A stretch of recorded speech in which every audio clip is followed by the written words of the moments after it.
पहली बार पानी में कुछ ऐसा दिखाई दिया जो प्रकाश संश्लेषण कर सकता था। वो था एल्गी यानी कि शैवाल। संरचना में बिल्कुल सरल, इनमें ना तो पत्ते थे और ना ही तने। साथ ही ये जल प्रणाली से भी वंचित था। आगे इनका विकास हुआ और इनसे उत्पन्न हुए मॉसेस यानी कि काई। धीरे धीरे जीवन पानी से धरती पर पहुंचा। एल्गी और मॉसेस दोनों में ही वैस्कुलर सिस्टम यानी कि संवहनी प्रणाली मौजूद नहीं थी, यानी कि इनमें जाइलम और फ्लोएम दोनों ही नहीं थे, जो पौधों में भोजन और पानी का संचालन करते हैं। ऐसे में फर्न्स की उत्पत्ति हुई, जिनमें संवहनी प्रणाली पूरी तरह से विकसित थी।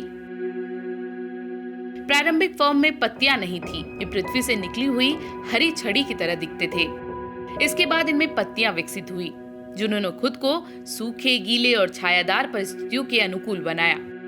फर्न में फूल नहीं थे, लेकिन इनके छोटे छोटे पाउडर जैसे स्पोर्स यानी कि बीजाणु दूर दूर तक बिखर जाते और उस समय की विपरीत परिस्थितियों में भी खुद को बचाए रखने में कामयाब हुए। करीब 30 करोड़ साल पहले कार्बोनिफेरस अवधि में फर्न पृथ्वी की मुख्य वनस्पति के रूप में विकसित हुए। अव्यवस्थित और लगभग खत्म हो चुके पर्यावरण में फर्न सबसे पहले उत्पन्न होते हैं। ये बीजों के अंकुरण के लिए आधार और छाया दोनों प्रदान करते हैं। इसलिए कहना गलत नहीं होगा कि फूलों वाले पौधों के विकास में फर्न्स का मुख्य योगदान रहा है। यही वजह है कि पौधे के विकास के रहस्य को समझने के लिए शोधकर्ता अब फर्न का आनुवंशिक विश्लेषण कर रहे हैं।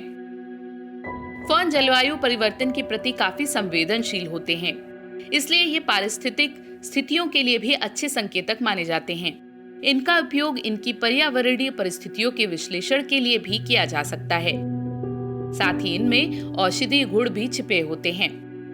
फिलहाल फूलों वाले पौधे पृथ्वी की ज्यादातर भागों की मुख्य वनस्पति हैं, जो फर्न से 25 गुना ज्यादा हैं। आज से करीब 65 से 144 करोड़ वर्ष पहले क्रिटेशियस अवधि में जलवायु परिवर्तन हुआ और सूखे जैसी परिस्थितियां उत्पन्न हुई। इस परिस्थिति ने फूलों वाली वनस्पतियों को जन्म दिया, जो धीरे धीरे पूरी पृथ्वी पर फैल गई और फर्न्स के साम्राज्य को तोड़ दिया। प्रकृति के परिवर्तन के साथ फर्न की बहुत सी प्रजातियां धरती के अंदर दफन हो गईं, जो आज कोयले के रूप में उपयोग में लाई जाती हैं। फिलहाल धरती पर फर्न की 12,000 से भी ज्यादा प्रजातियां मौजूद हैं। तो उम्मीद है अगली बार जब आप फर्न को देखेंगे तो इसके अतीत और साम्राज्य को जरूर याद करेंगे।